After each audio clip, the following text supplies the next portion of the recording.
Shalom Sobat Digital Preaching yang diberkati oleh Tuhan. Pada hari ini saya Pendeta Penny Permata Maharati dari Cares GKI Rungan Barat akan membawa kita dalam doa dan perenungan. Kebenaran firman Tuhan pada hari ini sesuai dengan Nas Almanak GKI diambil dari 1 Timotius pasal yang keempat ayat yang ke-6 sampai ayat yang ke-16. Sebelum itu, mari kita bersatu di dalam doa. Bapa di surga, dalam kuasa dan kasih-Mu sajalah kami akan membaca dan merenungkan firman Tuhan. Tuntun dan pimpin kami agar kami boleh mengerti, menerima, dan menjadikan firman-Mu sebagai pedoman dalam kehidupan ini. Di dalam nama Yesus Kristus kami berdoa. Amin.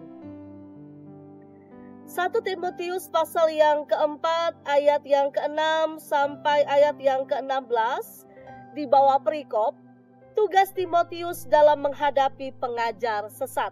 Saya akan bacakan ayat yang ke-7b dan ayat yang ke-8 saja. Dan akan saya bacakan dalam Alkitab terjemahan baru edisi yang kedua. Demikian bunyi firman Tuhan. Latihlah dirimu untuk menjadi saleh. Latihan jasmani terbatas gunanya, tetapi kesalehan itu berguna dalam segala hal, karena mengandung janji, baik untuk hidup ini maupun untuk hidup yang akan datang. Saudaraku, ada sebuah pepatah yang mengatakan, Allah bisa karena biasa. Pepatah ini berarti bahwa sesuatu yang awalnya sulit akan menjadi mudah jika kita sudah terbiasa melakukannya.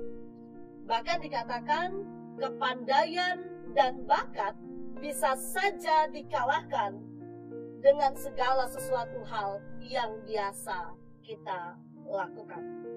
Saudaraku yang terkasih, firman Tuhan pada hari ini adalah sebuah nasihat atau pesan yang disampaikan oleh Rasul Paulus kepada Timotius, yang berbicara untuk melatih diri beribadah dalam terjemahan yang pertama atau dalam terjemahan yang kedua, melatih diri untuk menjadi saleh, atau dalam artian melatih diri untuk mengikuti, mencari apa yang dikehendaki oleh Tuhan di dalam kehidupan ini.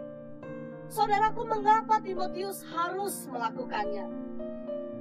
Hal ini karena Timotius dalam penugasan yang diterimanya, ia memiliki banyak sekali tantangan, baik yang berasal dari luar dirinya atau yang berasal dari dalam dirinya, sebagai seorang yang muda dan yang juga dikatakan memiliki fisik yang seringkali lemah. Saudaraku yang dikasih dalam Tuhan Yesus Kristus, untuk menghadapi tantangan demi tantangan, Timotius haruslah menjadi pribadi yang kuat dan kokoh dalam imannya.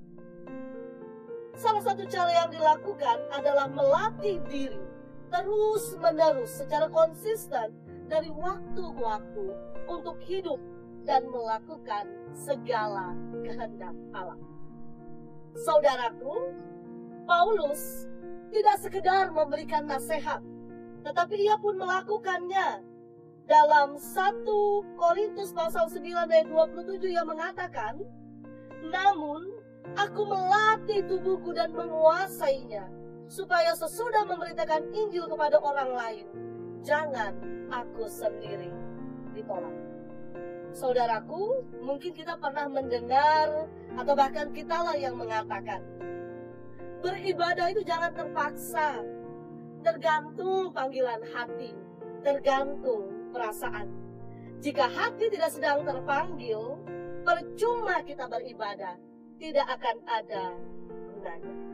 Saudaraku, Paulus mengatakan latihlah. Ini merupakan sebuah kalimat perintah yang berarti mau tidak mau, suka tidak suka, Timotius harus melakukannya. Seperti seorang atlet yang mempersiapkan diri untuk sebuah pertandingan, dia akan berlatih setiap waktu tanpa kenal lelah. Untuk mendapatkan kemenangan, seorang atlet tidak akan berlatih sesuai mood saja. Saat mood baik, latihan. Tetapi saat mood tidak baik, ia tidak latihan. Tidak demikian. Untuk memperbesar kemungkinan memenangkan pertandingan, ia akan berlatih sedemikian rupa tanpa kenal lelah. Demikian juga dengan kita, teruslah melatih diri dengan konsisten agar kekuatan iman itu terbangun dan menjadi kuat melalui ibadah yang kita lakukan. Sehingga kemudian kita menjadi pribadi-pribadi yang siap, pribadi-pribadi yang kuat dalam menghadapi tantangan apapun dalam kehidupan kita.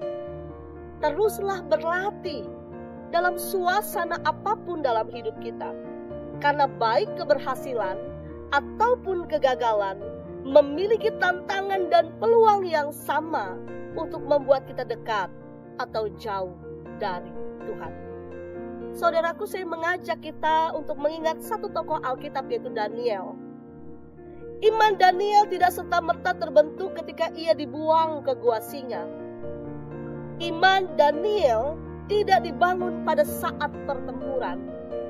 Iman Daniel dibangun dalam kamar doanya ketika ia berlutut 3 kali dalam satu hari secara konsisten dari hari ke hari. Daniel terus melatih diri untuk mencari kehendak Tuhan di dalam doanya.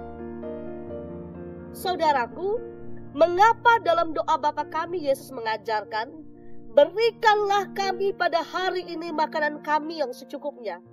Mengapa ia tidak mengajarkan kita untuk berdoa, Tuhan berikanlah kami makanan yang cukup untuk 1 minggu, cukup untuk 1 bulan, cukup untuk 1 tahun, melainkan ia hanya meminta kita berdoa cukup untuk 1 hari.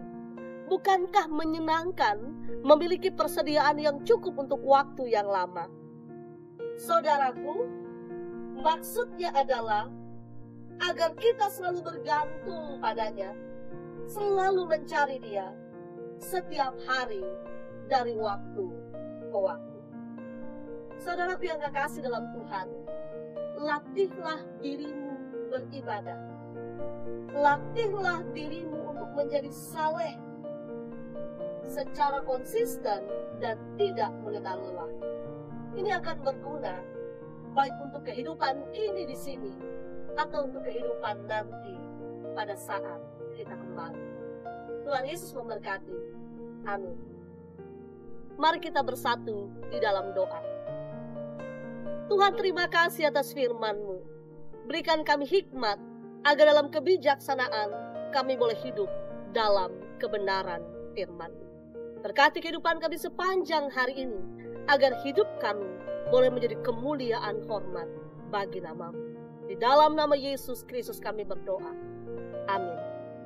Shalom, Tuhan Yesus memberkati.